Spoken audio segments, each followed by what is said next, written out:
Hey guys, this is Marissa and welcome back to my channel, The Budgeting Wife, where we talk about budgeting tips that help you win with money.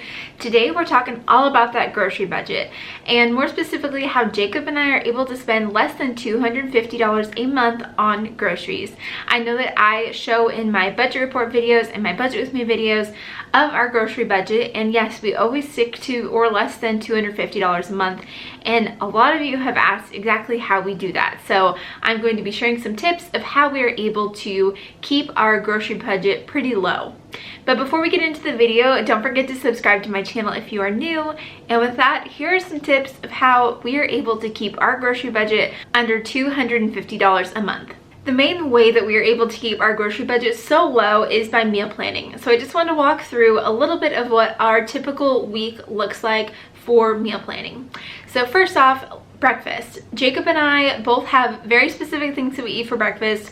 We are very much creatures of habit. So Jacob every single day eats a banana for breakfast, which I know is not a whole lot of food. He's not a huge breakfast person though, but he therefore does have a mid-morning snack, which usually consists of Costco peanut butter filled pretzels. And so that is really all that he does for breakfast. And when you look at how cheap bananas are, he is very cheap when it comes to breakfast. I also usually just eat oatmeal for breakfast, which is also very inexpensive. So those are just two things that we do almost every single day for breakfast that ends up being very inexpensive.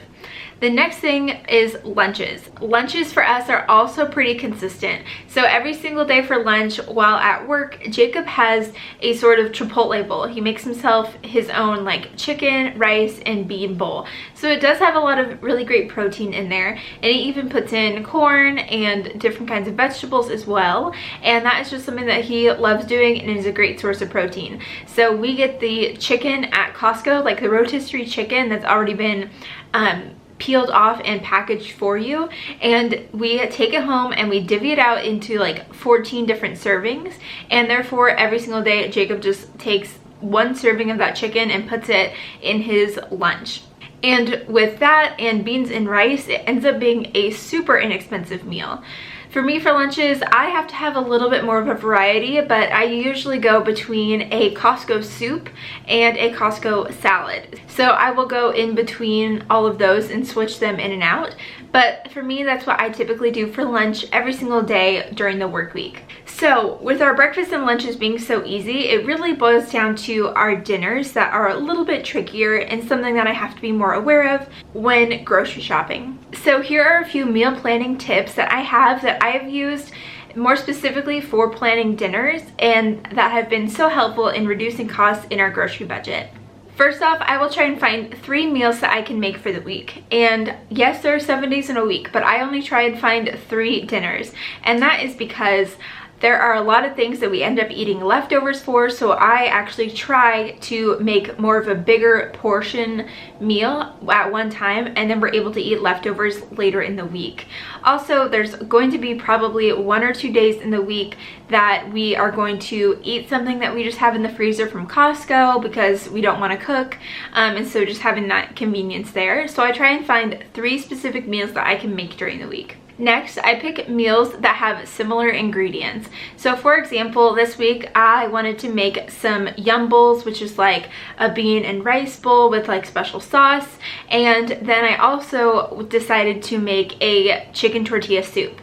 And so both of them shared some similar ingredients like cheese, sour cream, as well as rice and cilantro and avocado. So I tried to find recipes that had similar ingredients so that we'd eliminate food waste. For example, I love avocado and Jacob does not, and so for me it's hard to eat so much avocado for just one person. And the same thing goes for cilantro. So I try and find meals that I can use the same ingredients for multiple meals so that I can eliminate food waste and be able to still buy that item at the grocery store. My next meal planning tip is to find meals with few ingredients. So when I'm looking at recipes and they have like 20 ingredients, I decide to not make that. First off, I really don't love cooking, and secondly, I know that a lot of those ingredients I'm not going to use again, and it's just going to end up being just waste. So instead, I try and find recipes that have fewer ingredients or find something that I know I can make in fewer ingredients.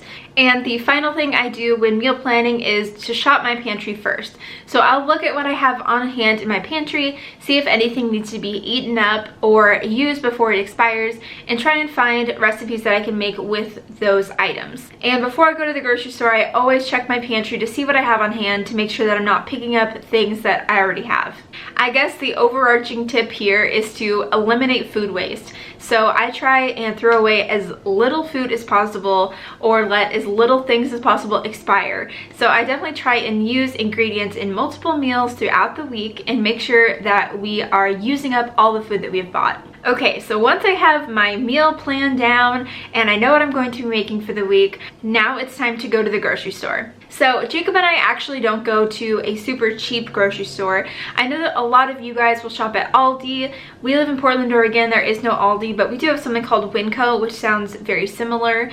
We used to shop at Winco when we lived somewhere else in the Portland area, but now the area that we're living in doesn't have one super close. So instead we go to Kroger, or in Oregon it's called Fred Meyer, and that is where we do the bulk of our grocery shopping. And so it's not the cheapest place to do grocery shopping, but we are able to find ways to still save. And one way we're able to do that is by buying generic products. Now this is something that I honestly was not great at or like even understood why until I got married and was living on my own to be able to make my own grocery decisions. But realizing that the crackers that are Kroger brand taste exactly like the crackers that are name brand and are just a whole lot cheaper. So I decided to go with more of the generic brands, and I'm able to save $1 here, $1 there, and it really adds up when you go to checkout. I know that there are some grocery items out there that do taste a little bit better being the name brand, but for as much as you can and what you don't care about, just buy the generic. It saves so much money. We buy generic almost everything. And then finally, we always go to the grocery store with our grocery list in hand. So we always make sure that what we have in our cart is actually what's on our list, which helps us to avoid picking up impulse purchases along the way. So therefore, every week we try and stick to around $50 in our food budget for grocery shopping. And we make most meals at home. We go out maybe twice a month. And so $250 covers just about all the food that we will consume in an entire month. And most of it has to do with that initial meal planning and prepping and using up all the ingredients with as little food waste as possible. And I know that a misconception is that if you want to have a low grocery budget, you have to eat really bad food, which is totally not true. We still get in all of our protein and are able to eat healthy meals. We just plan for it ahead of time. So that is all I have for you guys for today's video. I hope that you enjoyed it and had some insight as to how Jacob and I are able to spend $250 a month on our grocery budget. Go ahead and leave me a comment down below and let me know what your monthly grocery budget looks like. Also, don't forget to give this video a thumbs up if you enjoy it, and don't forget to subscribe to my channel for more videos.